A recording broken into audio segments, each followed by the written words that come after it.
Hi, everybody. This is Philip Martin, and welcome to On Film on Video for November 11th, Veterans Day, 2022.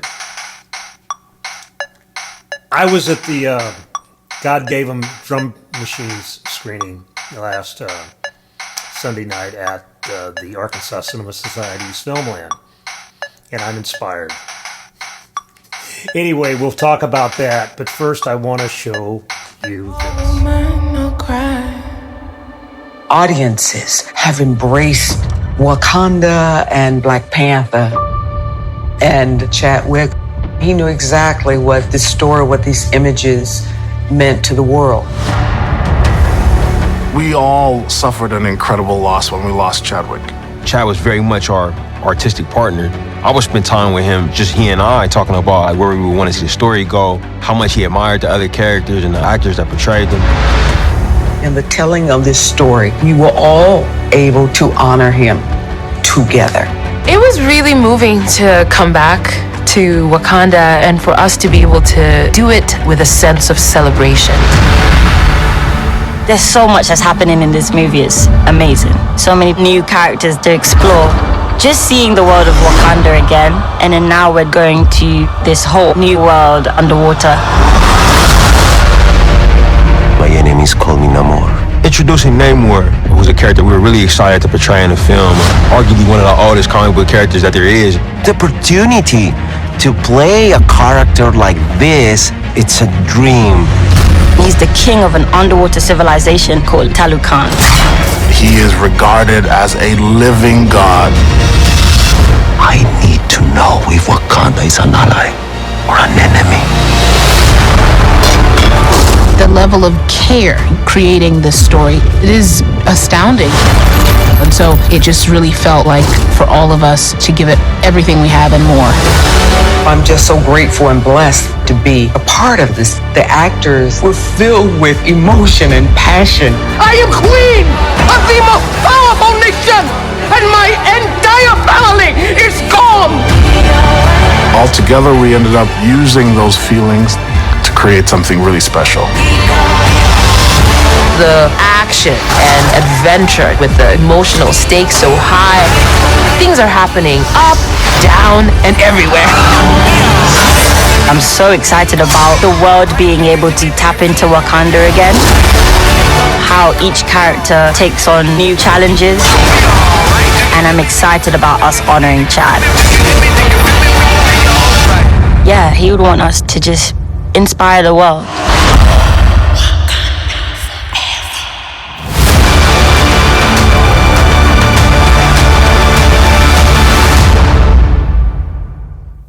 Yes, that's the big movie this week. We're going back to Wakanda. A lot of you are going back to Wakanda, and it looks like it's getting good reviews. Let's put it that way. We did not review it ourselves because our reviewer got sick, couldn't go to the screening, so we're running a wire review. But it's a good wire review, and it seems measured, but it also seems like it's enthusiastic about the project, and I can understand that a lot of people are going to care about this film.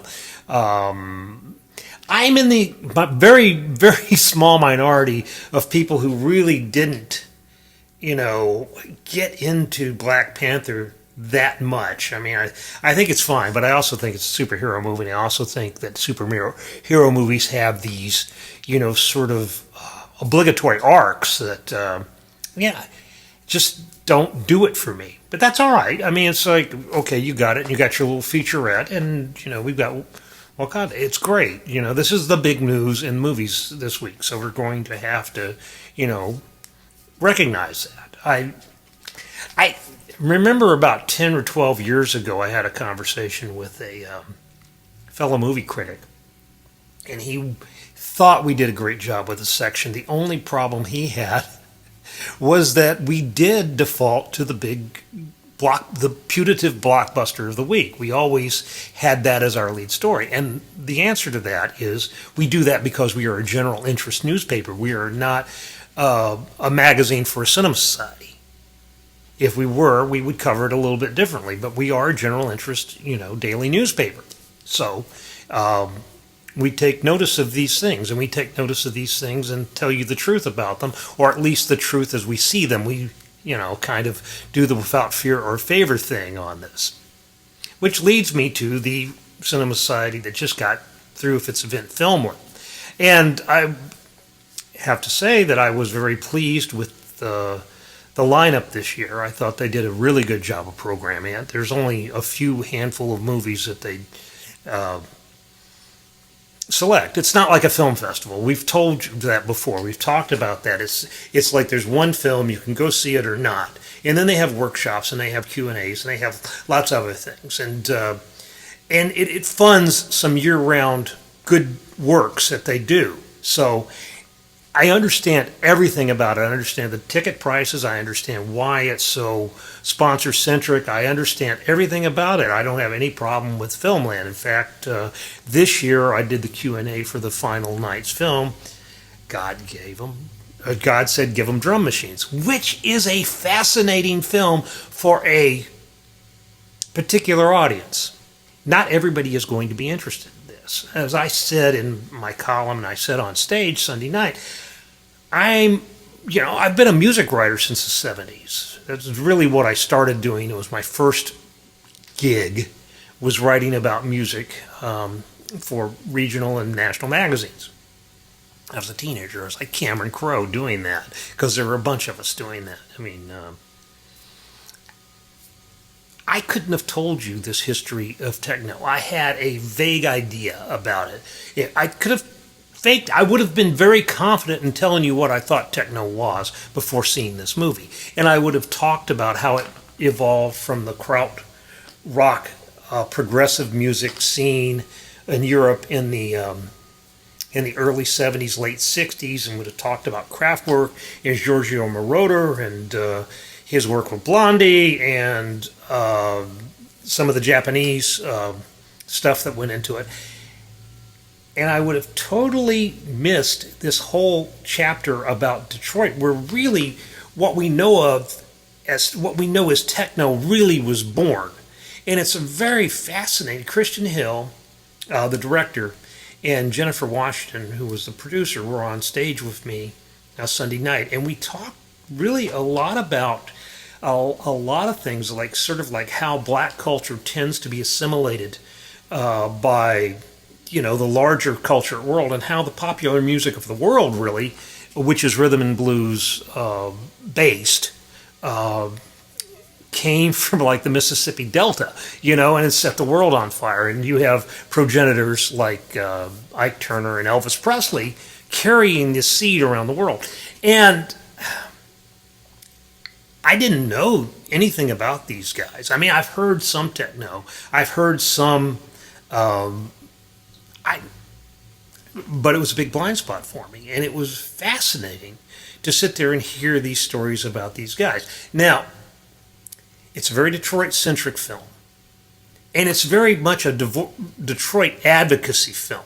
And I suggested at the screening of the Q&A that just about every city in the U.S. could have a similar documentary made about it. And I pointed out Richard Matson's Towncraft from probably a dozen years ago now, or maybe more, and how Towncraft was this, really interesting evocation of the Little Rock punk and sort of hardcore scene in the 80s into the early 90s. And it's really a good film, and it's really fascinating, and it's got legs. I mean, it's sort of like you could show this movie in other parts of the country, and people are going to relate to it because everybody has some sort of analogous scene, I think.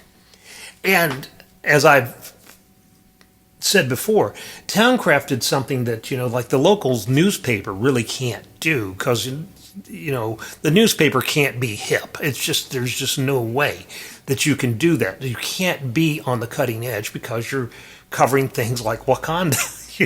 I mean, you have to devote your resources differently than somebody who's immersed and embedded in a particular scene, like Christian Hill was in Detroit and Richard Matson was in Little Rock. And so these stories kind of have to bubble up this way. They aren't part of the official history. They are sort of an underground alternative history. And if you are of a certain mind, they're just really meaty, fascinating documents, real documents, of this culture and subculture. Okay, before we start, let me just do this.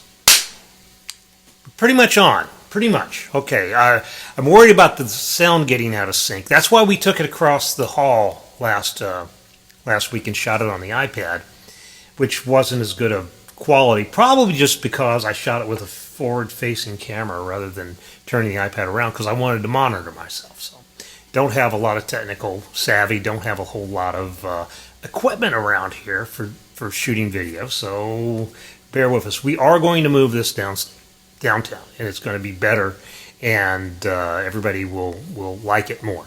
Speaking of better production values, God, last week was a bear of a week. I mean, in addition to the Q&A I did Sunday night, on Wednesday night, Karen and I emceed something for the Quapaw Quarter Association, which was a lot of fun, but it's also really hard when you have a script and you're reading a script. It's much easier to sit and talk when you know your subject rather than when you have to hit these certain points, bullet points. But neither here nor there. Then on Thursday night, this was a lot of fun, though it did run late. After the screening of Armageddon Time, I sat down with Philip Vandy Price of the Initial Reaction Tavern Talk. What do you call that? It's like a YouTube show. It's kind of like a video podcast. It's on all his social media channels. You can find it on YouTube. You can find it on Facebook, Initial Reaction.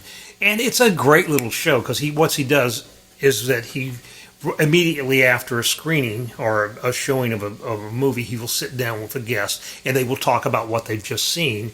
And I hope that most people do take it in the spirit that I took it in, which is I didn't prepare for it all. I just wanted to go in and talk about the movie that I saw.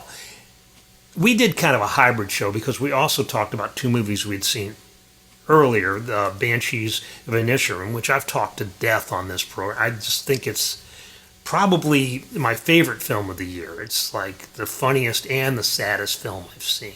So, and Tar, which I will talk about in a minute. But we were talking about Armageddon Time, and I think Armageddon Time, James Gray, it's a memory play. It's like Roma. It's like Belfast. It's like any number of movies you've seen lately. I pointed out that Once Upon a Time Hollywood had elements of this. It's really, and maybe Empire of Light, the Sam Mendes piece that's coming out in December that aired that screened at Filmland. Sorry. Have elements of this because it really is basically, it's like the director committing his memory to film. It's sort of like a film memoir. And this one is very specific and it just covers a couple of months, 3 or 4 months, at the beginning of what would have been James Gray's 6th grade year. The character who's the 6th grade James Gray in this is called Paul Graff, and he's played by a little actor, small actor, named Banks Repetto. I believe that's how you say that. And the kid's really good. But it's just really specific. It's a lot more fun to unpack, I think, and talk about and maybe write about than it might be to watch. I mean, at the end of the movie, I do what I always do when I see a film with my wife, closest friend, Karen, and she's a film critic too, so I turn over and go, "What do you think?" And she said, "It's like an edgier Leave It to Beaver," which is pretty dead on. You're not going to like this kid. This kid's snotty. This kid is dreamy. They use that to kind of excuse this sort of really kind of extreme misbehavior. And I'm sure that it's the director being honest. I'm sure he's not happy with what the kid is either. I mean, I think that he doesn't intend for us to totally buy into the fact that this is one of those wonder children, a magic child that has a lot of wisdom and stuff, because the kid doesn't. The kid's, kind of doesn't know how the world works. He thinks his mom, because she's on the PTA, is the boss of his teacher. He, doesn't do what he's supposed to do. He doesn't act right. He falls under the influence of an older kid who's been held back a grade. And yes, you do get this whole sense of, because he's white and sort of aspiring to middle class. I mean, sort of his father is kind of the super guy who, in this, takes care of boilers and fixes things. And his mother is a teacher, that he sort of has this aspiring, rising up from the working class into the middle class. And they have kind of a nice place in Queens, I guess, because the school he goes to is, we'll get to that in a minute. But it's also not quite, it's very specific, but it's also kind of like, the narrative gets kind of squirrely. I mean, it's sort of, you don't really have a whole lot of empathy for this kid. He's not held accountable for anything, which is, like I said, is probably exactly what happened, and you can understand it. But he falls under the influence of this older black kid who's been held back a year, and he witnesses all the discrimination, all the bad stuff that happens to the black kid, and he internalizes, and he wants to be a mensch to the black kid because his grandfather Anthony Hopkins, has told him he should stand up for that. And to his credit, that's one thing the character does try to do. At the same time, there's, I don't know. I mean, this is not Mayberry. This is these kids are doing stuff that maybe should have, maybe not. They maybe not have done, and it gets a little bit tiring. I don't quite. I think Anne Hathaway does a great job as a mother who is not your typical screen mother, who's not, totally in charge of her kid. We're going past the 7-minute mark. We're going to see how this goes. It's a good performance. The other performance by her father is Jeremy Strong from Succession. I think on Initial Reaction I called it Obsession, but it's Succession. And I don't know if it's the actor or if it's the character, but he's sort of on the spectrum. And he's this sort of hot-headed, working class guy who's married up a little bit, just a little bit. And his in-laws don't regard him, they don't look down on him, but you have a sense that he worries that they might, and he's brutal in some ways, and he's also very practical, and he's not the loving kind of father that you would hope for or want in the kids, but he's doing the best he can with the tools he has. And like I said, it's interesting because you get this sort of very specific look at this second generation immigrant experience, third generation, immigrant experience, Jewish immigrant experience, and the shades of anti-Semitism, the different ways that you can be fortunate in America and unfortunate in America. It's got a lot of interesting textures and it's just got a lot going on, a lot of stuff that you could pull at. And I don't think it's a bad film. I think it's just a film that needed to be made by the director. And maybe he can't really even tell you exactly what his point is, other than this is how it was. This is how it was for me. This is how I kind of got to where I am. It's a fine movie for people who are looking for things like that, for themes and stuff like that. If you're looking for, what a lot more people go to the movies for, which is a coherent narrative that sort of, satisfies you and resolves into this full, note, chord. It's not that. And I think it's a brave film, and I think it's probably not James Gray's best film. Not even his best film about his childhood. That would be Little Odessa, which I think was 1995. It might be wrong about the year, but it's the same character, just in a different point in his life, in a different place in the city where they were living. So it's a nice film,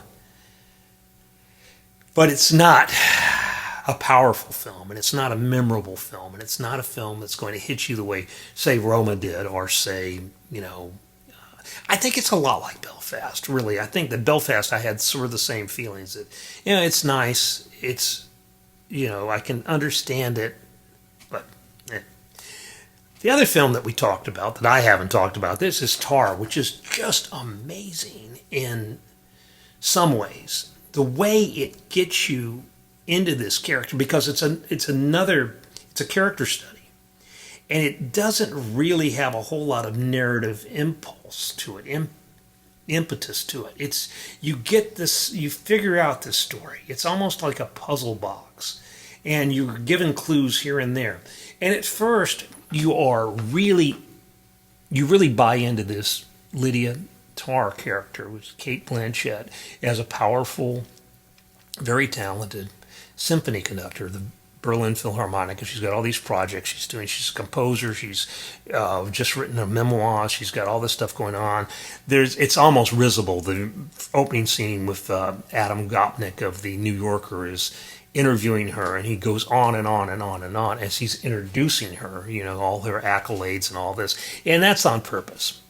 Then you have a scene at Juilliard, where she makes this really impassioned plea, and it seems like it's one take to it. It seems like it's like the camera is watching her as she's leading this class of students, and she really has this really impassioned take about art versus artist, and how the music ought to speak to you, and you shouldn't really care that much about the biography of the person who wrote it, who, after all, was a prisoner of their own time and their own cultural conditioning, all this stuff. And you're really on her side.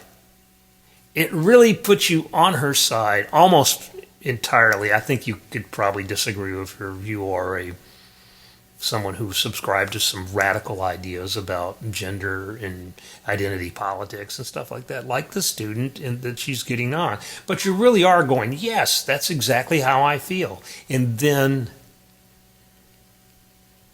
you slowly realize that this is one monstrous person. And that, you don't know where you stand with her or how you feel about her. And toward the end, you actually end up being empathetic with her again, because she's brought so low. Only it's not really that low if you really think about it.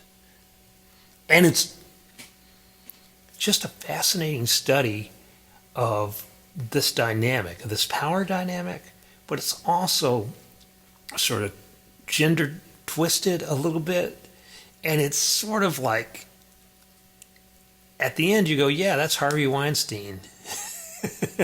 But you don't have a whole lot of evidence about what she was doing. It's sort of like Elvis Costello had a wonderful phrase that he used back with his third album. He wanted to call the third album Emotional Fascism, and that's exactly what she is. She's an emotional fascist.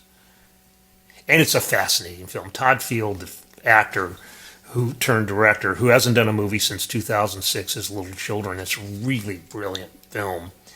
I don't think a lot of people are going to like it, because it's 2.5 hours long. It is set in the world of classical music. It is slow by a lot of people's definition of what slow is. I didn't think it was slow. And I would love to live in that universe, the textures and the books on the shelves and the apartments and all this is all really great stuff. But you have to be the sort of person who likes that sort of thing, who likes that kind of movie. It's a movie for critics and for people who... Philip Vandy Price said it best. He said, this is one of those films that I love, that I will not recommend to anybody, because there's too much that can go wrong. You can really detest this character and really never get back to the point where you have empathy for her. You can be bored by it. You could, and there's nothing wrong with these reactions either, by the way. I mean, it's just so the movie acts on you the way it acts on you. It's not that there's a right way and a wrong way to perceive this stuff. It's just that sometimes something really hits you and you really like it, like Pootie Tang, and sometimes things just don't just glance off of you, and you can see them and say, well, this is a good film. This, by any objective measure, this is a good piece of work, but it just doesn't work for you. Okay, so that's Tar. And then and I'll just go back to Banshees, because Banshees is both funny and sad. And it sort of has kind of really gripped me. I really keep thinking about it. And part of it is, we're going through a tough time. It's no secret. We've lost 2 of our 3 dogs. And it is about loss. It's about grief. It's about grieving. It's about, relationships with animals, really. I mean, it's part of it.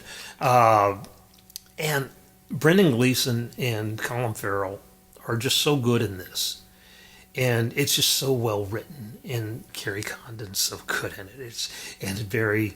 I want to say Keogh. Someone said his name is pronounced Keegan. Okay, I always thought it was Keogh. All right, but Barry Keegan, whatever. I'll be an idiot one way or the other. I think the cast is really good. It's really just one of those. This is a film I would recommend to just about everybody. Give it 10 minutes, because the Irish accents are sort of like Shakespeare. You sort of have to get into it. I would, if I was more sophisticated, I would put a link to the initial reaction show with Philip and me here, but I'm not going to do that. I'm just going to say, if you're interested in that, it's a nice half-hour program. You can just, Google initial reaction, YouTube, Philip Vandy Price, and if you want to, Banshees of Inisherin, Tar, or what was the other one? Armageddon Time, which is another thing. There are hints in this. It's about music, but it's really not about music. Music gets thrown in here, and it's sort of authentic, because I think it's like a 6th grader's understanding of pop music is sort of what you're getting here, but. To be honest, I didn't really care that much for the movie. I mean, like I said, I can appreciate the movie, but it glanced off me, Armageddon Time, whereas Banshees penetrated. And Tar penetrated in a way, too. So 2 out of 3 ain't bad. We'll see you next week, and I don't know how much longer we're going to be doing this from this nest, but, maybe next week we'll take some baby steps out of it. Take care.